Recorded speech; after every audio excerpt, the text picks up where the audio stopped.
Morning dears, बात करते हैं अभी गोल्ड के पोजीशन की।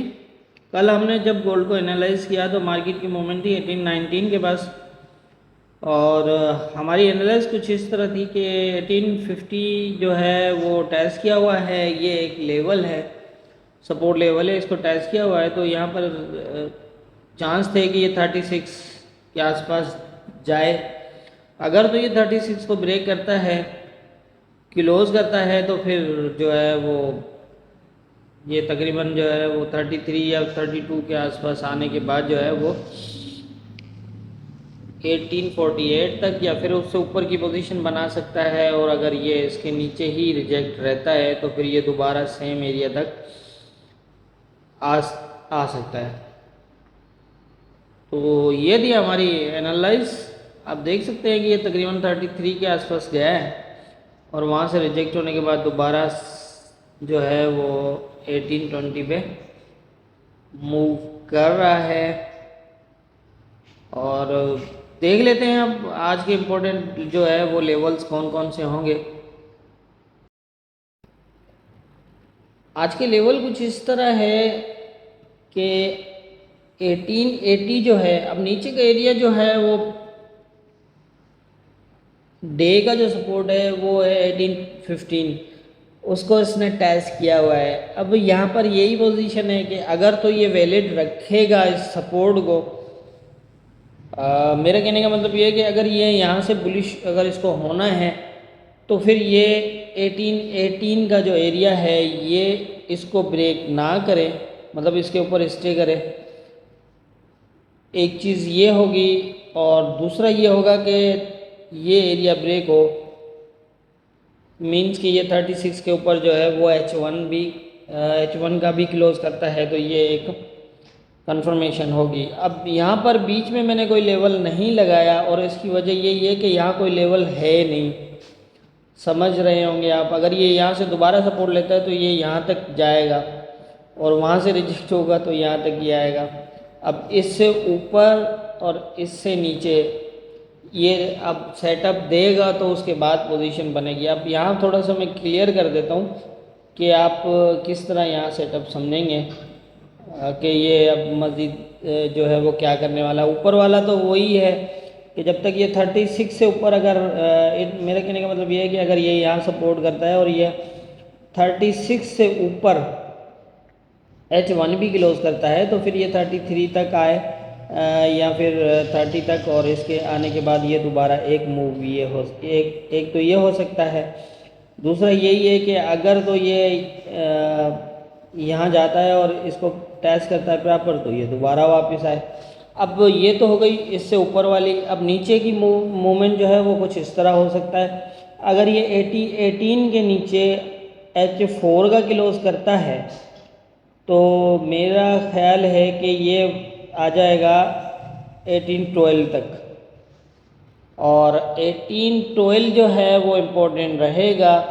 अगर 1812 ब्रेक नहीं होता, इट मीन्स कि अगर 1812 ब्रेक नहीं होता है और ये दोबारा जाता है और यहाँ 1818 को टेस्ट करता है, मतलब इसको ब्रेक नहीं करता, इसको टेस्ट करता है, तो फिर यहाँ से अगर ये आया तो फिर ये नियर अबाउट जो है वो तकरीबन 1812 तक आएगा। एक ये मूवमेंट है इस तरह की, और यहाँ पर छोटी मूव्स ही बनेंगी नीचे का एरिया, क्योंकि ये जैसे मैंने कल भी बताया था कि ये एरिया इतना आसान नहीं है गोल्ड के लिए जो ये सीधा सीधा यहाँ से चला जाए।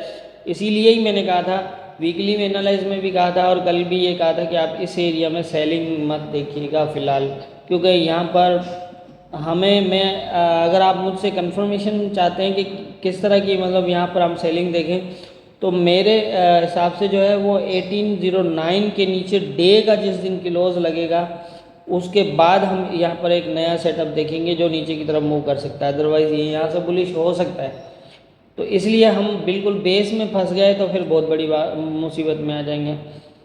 क्योंकि ये देखें ना, बेस है, अगर ये यहाँ से ऊपर जाता है तो ये कहाँ तक जा सकता है। इसका मेजर जो रेजिस्टेंट है वो 1879 है। अब अगर आप 1880 या 1820 के यहाँ पर अगर सेल में बैठते हैं और बिना सेल वो भी तो 1880 तक मार्केट जाती है, तो आप सोचेंगे क्या होगा। जैसे ऊपर 19 के आसपास भी जो है वो अगर कोई बाय किसी ने 19 से ऊपर अगर किसी ने बाय किया हुआ है तो अभी कितनी परेशानी में हो गए वो, अगर बिना एसएल ट्रेड करते हैं तो आप इसी तरह से देखें पोजीशन होती है मार्केट की, और इसी तरह से ही इसको जो है वो देखा जाता है। ये सबसे इम्पोर्टेंट चीज़ यही होती है कि आपको ये सबसे पहले ये पता होना चाहिए कि किस एरिया में सेल करना है, किस एरिया में हमने बाय करना है। तो मैंने कल भी बताया था, वीकली एनालाइज में भी बताया था कि आप 1850 वाला एरिया जो भी है इस एरिया में आप सेल नहीं करेंगे। इस एरिया में हम सेल तब करेंगे जब हमें सेटअप मिलेगा, और सेटअप मैंने आपको बता दिया 1809 के नीचे डे का जिस दिन क्लोज लगेगा उसके बाद ये मज़ीद सेल हो सकता है, और उसके लिए यहाँ पर पूरा करेक्शन होगा, सारा कुछ होगा। जिस तरह मार्केट एक जगह स्टे करती है 2-2 3-3 दिन, इस तरह यहाँ भी ऐसा ही होगा। अब देख रहे हैं कल का दिन इसने पूरा यहीं पे गुजारा है, और आज देख लेते हैं क्या होता है। वैसे मैंने आपको तकरीबन ये सारा सेटअप बता दिया है कि किस तरह जो है वो पोजीशन हो सकती है। 18 के नीचे अगर क्लोज लग जाता है वीक इसका H4 का, तो आप यहाँ से फिर जो है वो इसको ये समझेंगे कि मार्केट वीक हो चुकी है। वीक होने के बाद मतलब ये कि 1812 तक आएगा, और 1812 के बाद ये दोबारा बुलिश होगा, ऊपर की तरफ जाएगा।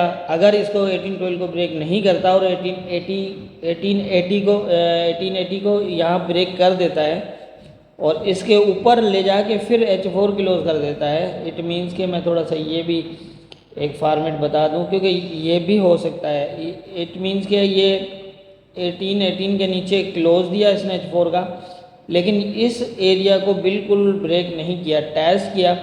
टेस्ट करने के बाद ये दोबारा ऊपर गया और यहाँ अगर H4 क्लोज कर दिया तो ये फिर दोबारा ही ऊपर चला जाएगा। इस तरह भी हो सकता है। तो ये है तकरीबन एक इस एरिया की पोजीशन। और अब आप देख लीजिएगा मार्केट की मूवमेंट किस तरह होती है। क्लोज जहाँ लगे आप आसानी के साथ तो देख लीजिएगा, लेकिन मैं फिर भी वही दोहरा रहा हूँ कि 80-15 और ये जो नीचे वाला एरिया है इस एरिया में सेलिंग बहुत एहतियात से करनी पड़ेगी, और अच्छे से एहतियात करिएगा। मेरी समझ के मुताबिक जो मुझे लग रहा है आज के इम्पोर्टेंट एरियाज़ और लेवल और मोमेंट वो मैंने बता दिए। बाकी होना क्या है ये तो ऊपर वाला बेहतर जानता है। दुआओं में याद रखिएगा।